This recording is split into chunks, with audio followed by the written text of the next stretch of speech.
the philosopher who humiliated Alexander the Great, Diogenes' ultimate power move. Picture this. Alexander the Great, conqueror of the known world, stands before a homeless man living in a barrel. The philosopher looks up at the most powerful ruler in history and delivers the most savage insult ever recorded. Alexander's generals expect him to order the man's execution. Instead, Alexander says, "If I were not Alexander, I would wish to be Diogenes." This wasn't just philosophical banter. It was the moment a beggar broke the psychology of absolute power and revealed the ultimate secret of human dominance. Most people think power comes from wealth, armies, or titles. But Diogenes of Sinope discovered something that would make modern psychologists weep with envy. True power comes from having absolutely nothing left to lose. Here's what actually happened in that legendary encounter, and why it changed everything we know about psychological warfare. Alexander had just finished conquering another city when he heard about this strange philosopher who lived like an animal in the marketplace. Curious about the man who supposedly feared nothing, Alexander decided to pay him a visit. He finds Diogenes lying in the sun outside his barrel, completely naked, owning literally nothing except a wooden bowl. Alexander approaches with his full entourage, generals, guards, the works. This is the moment when the most powerful man alive meets someone who exists outside every system of power Alexander understands. "I am Alexander the Great," he announces. "Ask me for anything you desire, and I shall grant it." Diogenes looks up at him with complete indifference and says, "Yes, you can do something for me. Get out of my sunlight." Think about this for a second. Alexander could have this man tortured, executed, or made to disappear without a trace, and Diogenes responds by telling the conqueror of the world to move, because he's blocking his tan. But here's where it gets psychologically brilliant. Diogenes wasn't just being rude. He was demonstrating something that shattered Alexander's entire worldview: complete freedom from the systems that defined power in ancient Greece. See, Alexander's power depended on people wanting things: wealth, safety, status, life itself. His entire empire was built on the assumption that everyone had something they were afraid to lose. But Diogenes had systematically stripped away every single thing that could be used as leverage against him. No possessions. Can't threaten to take them. No reputation to protect. Can't shame him. No family to endanger. Can't threaten them. No fear of death. Can't intimidate him. Alexander was looking at psychological kryptonite, a human being who existed completely outside the fear-based system that made emperors possible. But here's the part that would make Machiavelli lose his mind. Diogenes didn't just reject material wealth. He weaponized his poverty. Every day he would walk through the marketplace mocking the very things that people killed for. He'd see a child drinking from his hands and throw away his only cup, saying, "A child has bested me in simplicity." He turned minimalism into an extreme sport, and every reduction made him more powerful. Why? Because he was performing the ultimate magic trick, making desire itself look ridiculous. When people saw Diogenes living happily with nothing, it made their own desperate scrambling for more stuff seem pathetic. He was a walking advertisement for the idea that everything they thought they needed was actually making them weak. This is why Alexander was so shaken by their encounter. For the first time in his life, he was facing someone who couldn't be conquered because there was nothing left to conquer. But Diogenes took this psychological warfare even further. He would walk around Athens in broad daylight carrying a lamp, claiming he was looking for an honest man. When people asked what he was doing, he'd say, "I'm searching for a human being, but all I find are politicians and slaves." This wasn't random trolling. This was surgical psychological precision. He was pointing out that most people, including the powerful ones, had become so corrupted by their desires that they'd stopped being authentically human. They were just biological machines programmed to want more, fear loss, and obey anyone who promised to satisfy their cravings. Diogenes represented something that terrified every ruler: the possibility that their subjects might wake up and realize that the emperor truly had no clothes. Now here's where the story gets even more insane. Alexander was so disturbed by meeting someone he couldn't defeat that he became obsessed with Diogenes. He would visit him regularly, trying to understand how someone could be so completely free. During one visit, Alexander found Diogenes sorting through a pile of bones. "What are you doing?" Alexander asked. Diogenes replied, "I am searching for the bones of your father Philip, but I cannot distinguish them from those of his slaves." Think about the psychological devastation of this response. Alexander had spent his entire life trying to live up to his father's legacy, building an empire to prove his worth. And this homeless philosopher just pointed out that death makes all human hierarchies meaningless. Kings and slaves end up as identical piles of bones. But the most brutal part? Diogenes was right and Alexander knew it, here's another encounter that shows just how masterful Diogenes was at psychological warfare. One day, Alexander's soldiers brought Diogenes before the king as a prisoner after he was caught wandering through a military camp. When Alexander asked what he was doing there, Diogenes replied with perfect composure, "I came to observe your insatiable greed." The audacity is breathtaking. Here's a man who could be executed on the spot, and he uses the moment to deliver a philosophical diagnosis of his captor's mental state. But notice the precision of his words. Insatiable greed. Diogenes wasn't just insulting Alexander. He was performing psychological surgery. He identified the core wound that drove all of Alexander's conquests, the fact that no amount of territory, wealth, or power could ever satisfy him. Alexander had conquered most of the known world by age 30, but instead of feeling complete, he wept because there were no more worlds to conquer. Diogenes saw right through to the emptiness at the heart of infinite ambition. This psychological insight was so accurate that it haunted Alexander for the rest of his short life. Every new conquest only proved Diogenes right. There would never be enough to fill the void inside. But Diogenes didn't stop at exposing the problem. He offered a solution that was so radical it bordered on the supernatural. What if you could want nothing and therefore have everything you needed? This is why Diogenes became known as the founder of cynicism. Not because he was negative, but because he stripped away every illusion that society used to make people compliant. Marriage? He called it a trap for the weak-minded. Money? Counterfeit happiness. Fame? The last resort of the unworthy. Government? A conspiracy of the rich to oppress the poor. But here's what most people miss about Diogenes' philosophy. He wasn't just criticizing these institutions.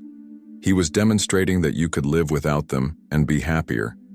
He practiced what he called autarkeia, complete self-sufficiency, not just materially, but psychologically and emotionally. He needed nobody's approval, nobody's permission, nobody's validation. This terrified the establishment because Diogenes proved that their entire power structure was built on artificial dependencies. They convinced people they needed things they didn't actually need, then controlled them through those manufactured desires. And here's the psychological masterstroke.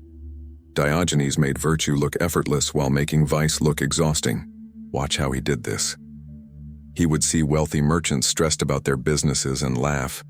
He'd observe politicians desperately trying to maintain their reputations and mock them openly. He'd watch soldiers preparing for war and point out they were about to die for someone else's greed. Meanwhile, he was lying in the sun, completely at peace, owning nothing and needing nothing. The contrast was devastating. Here were all these successful people, miserable and anxious, while the homeless guy was genuinely happy.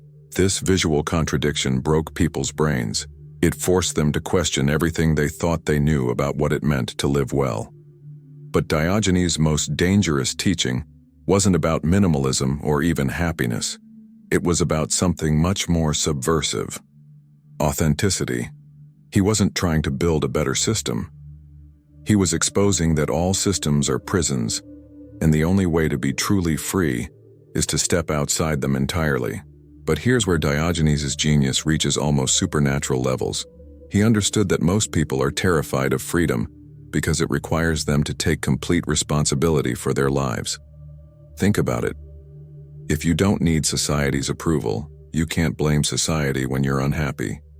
If you don't need material possessions, you can't blame your circumstances for your misery. If you don't need other people's validation, You can't blame rejection for your insecurity. Diogenes had stripped away every excuse, every external source of meaning, every safety net. He stood naked before existence and said, "I am responsible for my own happiness, and no one else." This level of psychological courage is so rare that most people would rather stay enslaved to systems they hate than face the terrifying freedom of authentic self-ownership. And that's exactly why Alexander was so shaken by him. The great conqueror realized he was a slave to his own ambitions, while the homeless philosopher was truly free. But the story gets even more psychologically complex. Years later, when Alexander was dying young from the stress and excess of his imperial lifestyle, he reportedly said, "Diogenes was right. I spent my life conquering the world, but never conquered myself." Meanwhile, Diogenes lived to be nearly 90, dying peacefully with no regrets, no unfulfilled ambitions, and no fear of death. When asked how he wanted to be buried, he said, "Throw me over the wall for the wild animals to eat. I have no use for ceremonies." Even in death, he remained consistent with his philosophy. Human beings are just animals who think they're special, and all our elaborate rituals are just ways to avoid facing the simplicity of existence. And here's the kicker. His philosophy worked so well that it spread throughout the ancient world. People started calling themselves cynics and living like Diogenes. They gave up their possessions, mocked authority, and found happiness in simplicity. The ruling class was terrified because Diogenes had discovered something more dangerous than any weapon: contentment. A content person can't be controlled. They don't need what you're selling. They don't fear what you're threatening. They can't be bought, intimidated, or manipulated. This is why Alexander said he would want to be Diogenes if he weren't Alexander. He recognized that the homeless philosopher had achieved something that all his conquests couldn't give him: complete freedom. Alexander owned the world but was owned by his ambitions. Diogenes owned nothing but was owned by nothing. When you understand this dynamic, you start seeing it everywhere in modern life. Every advertisement is trying to make you feel incomplete without their product. Every political campaign is based on fear of what might happen if you don't vote correctly. Every social media platform is designed to make you crave validation from strangers. They're all using the same playbook: create artificial scarcity, then sell you the solution. But Diogenes proved that you can simply opt out of the entire game. And here's what makes his approach so psychologically powerful in today's world. We live in an age of unprecedented artificial complexity. We're told we need apps to be productive, courses to be successful, coaches to be confident, and endless products to be happy. The modern world has created 1,000 new dependencies that Diogenes would have mocked relentlessly. Imagine Diogenes walking through a modern city. He'd see people staring at screens, desperate for likes and comments from strangers. He'd watch them buying things they don't need with money they don't have to impress people they don't like. He'd observe them taking jobs they hate to afford lifestyles that make them miserable. And he'd probably say something like, "I used to think humans were the rational animals.